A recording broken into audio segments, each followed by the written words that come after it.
2025년 제 투자 인생에서 가장 큰 분기점이 된 해였습니다. 감정을 섞지 않고 숫자의 결과만 보면 다음과 같습니다. 현재 총 금융자산은 24.6억으로 3.9억 상승했고요. 단타 수익은 1.5억, 2025년 세후 배당금은 4,800만 원으로 2024년 대비 1,200만 원 상승했습니다. 2025년 저한테 주요 이벤트는 아기 감자를 등려를 했고요. 재택근무 해외 법인 퇴사를 했습니다. 목돈이 많이 필요했습니다.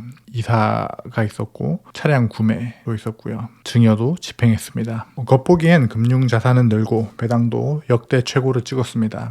하지만 제 안에서는 치열하게 스스로에게 질문을 던진 한 해였습니다. 안전지향적인 스타일을 여전히 고수할 것인가, 모험을 감행할 것인가.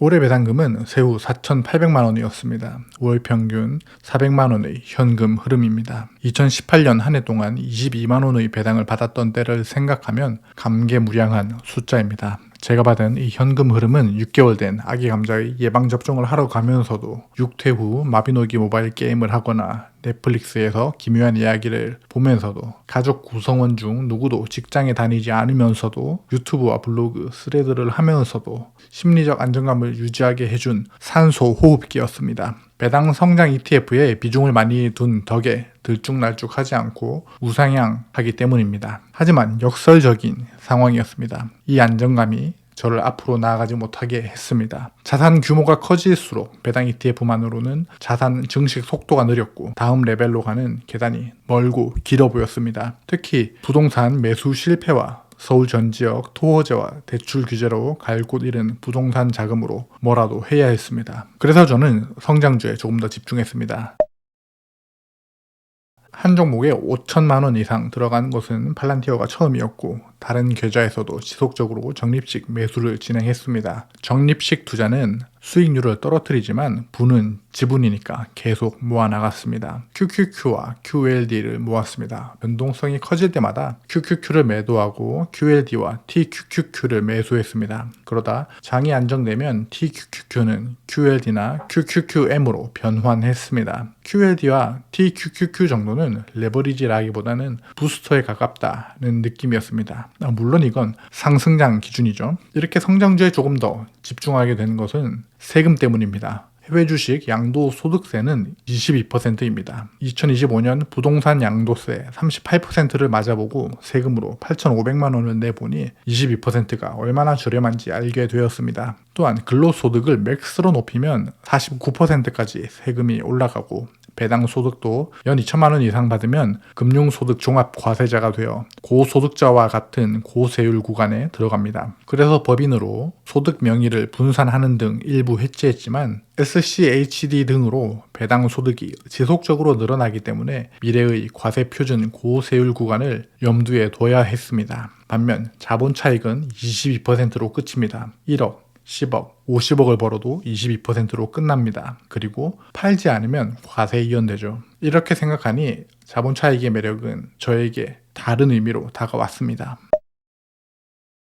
단타는 실현 수익은 1.5억, 외화 RP 수익은 82만 원이었습니다. 올해 1월 2일부터 단타를 테스트해보기 시작했고 12월 말까지의 수익률은 남편 계좌에서는 47.08%, 아내 계좌에서는 18.49%였습니다. 3천만 원으로 시작한 단타로 5천만 원 정도를 벌었고 8월 달에 부동산 매도금으로 본격적으로 4억, 5억 수준으로 불려서 운용했고 자신감이 붙어 아내의 계좌도 9월, 10월 즈음에 시작했습니다. 데이 트레이딩과 포지션 트레이딩이었고 운영 방식은 기본적으로 QLD를 베이스로 깔고 TQQQ와 속슬이 떨어질 때마다 매수했습니다. 테마와 유동성에 따라 원자력, 전력, 크립토, 어닝 시즌엔 대형 빅테크의 2배 레버리지 어닝 플레이를 혼용했습니다. RSA나 엔벨롭, 이평선 등을 보긴 했지만 솔직히 말하면 직감과 매크로에 의존했고 더 솔직하게 말하면 뇌동매매가 주 수익원이었습니다. 상승량과 운이었죠. 그러다 보니 11월 평가액 마이너스 1.2억 그리고 실현손익 마이너스 3천만 원 등으로 마이너스를 크게 당하고 손익비 3대1, 분할매도 분할매수, 같은 섹터에 대한 비중적 접근 정도만 수정을 시도했습니다. 그리고 4분기부터는 한 달 단타 수익금으로 부를 매수해서 3개월 동안 118개의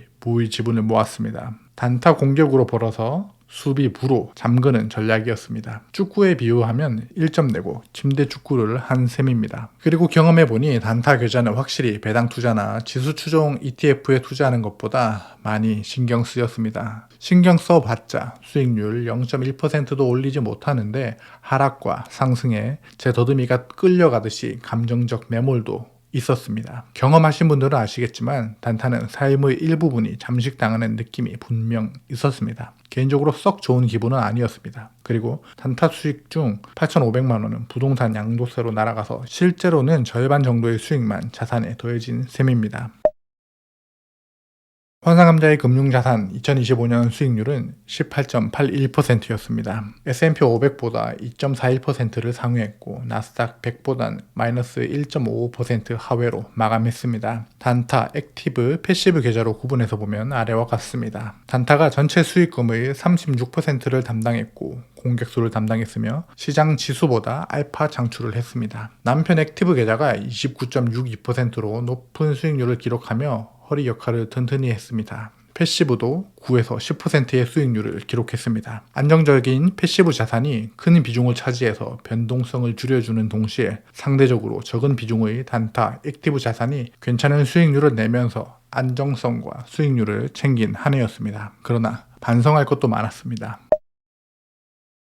첫 번째로 단타 계좌의 첫 손절이 정말 쉽지 않았습니다. 11월에 큰 하락을 경험했습니다. 개별주 레버리지에 아주 호기롭게 들어갔던 타이밍에 절묘하게 얻어맞았습니다. 1월에 시작해서 11월에 처음 손절을 했으니 그동안 운이 좋았던 걸로 11개월 신나게 우려먹다가 마이너스를 내 손으로 만들려니 선뜻 손이 나가지 않더군요. 그래서 실제로 더 많이 하락빔을 맞았습니다.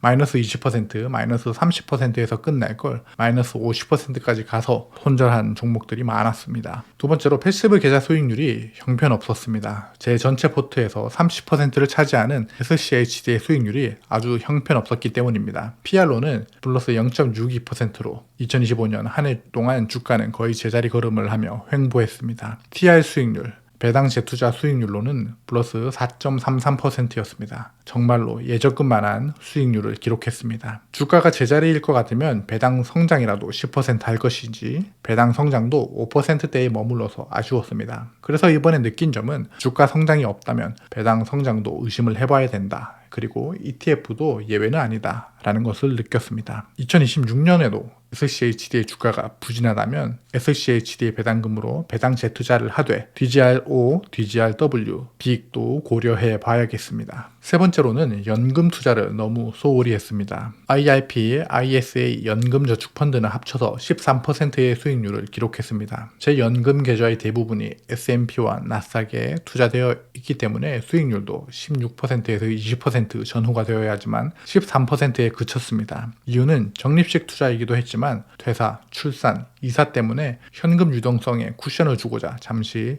연금 투자를 5월쯤부터 멈췄습니다. 그리고 이후에 12월에 부랴부랴 추가 납입을 많이 했기 때문에 수익률이 많이 떨어졌습니다. 네 번째로 단타 계좌에서 운용 방식을 혼용했습니다. 분명 계좌는 트레이딩 계좌와 장기 투자 계좌를 따로 만들어 놓고선 트레이딩 계좌에서 현금이 있다고 장기 투자 종목을 매수했습니다. 지금도 이 버릇이 잘 고쳐지지 않습니다. 이게 문제가 뭐냐면 단타 계좌는 현금 그리고 종목 간 비중이 중요합니다. 변동성이 증가해 조정장이 왔을 땐 적절한 현금이 없으면 이후 상승해서 좋은 수익을 가져갈 수 없습니다. 현금을 만들려면 기존 투자 종목이 수익 혹은 손실이 났을 때 익절이나 손절을 해야 하는데 장기 투자 종목은 애매한 상황이 되어버려서 익절도 손절도 못합니다. 그러다 보니 제가 생각했던 것보다 운용할 현금이 적어지는 거죠.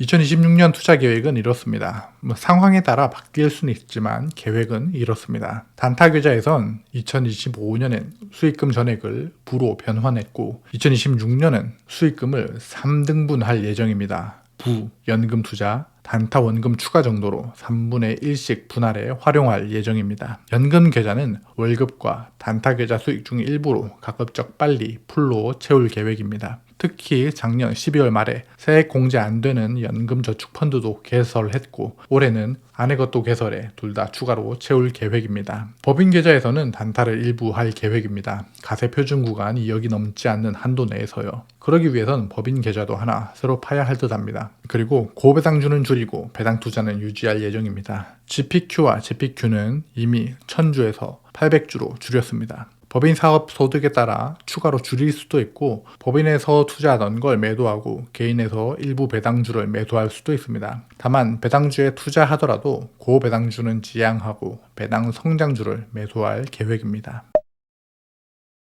비록 크게 넘어지기도 하고 아쉬운 종목도 있었지만 성장주나 단타 등에서 제 투자 방향이 많이 바뀌었습니다. 이 과정을 솔직담백하게 여러분과 나눠봤습니다. 여러분은 2025년 농사 어떠셨나요? 댓글로 여러분의 성과와 고민 혹은 저에게 궁금한 점을 남겨주십시오. 여러분의 인생 우상향을 진심으로 응원합니다. 환상감자였습니다. 감사합니다.